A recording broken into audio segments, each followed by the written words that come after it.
ब्रह्ममुरारिसुरार्चितलिङ्गं निर्मलभासितशोभितलिङ्गम्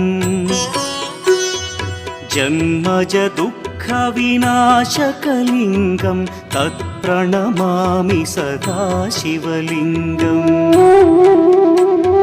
देवमुनिप्रवरार्चितलिङ्गं कामदहन करुणाकरलिङ्गम्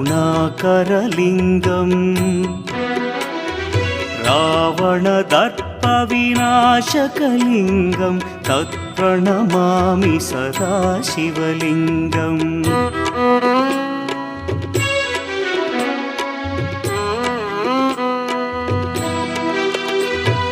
सर्वसुगन्धसुलेपितलिङ्गं बुद्धिविवर्धनकारणलिङ्गम्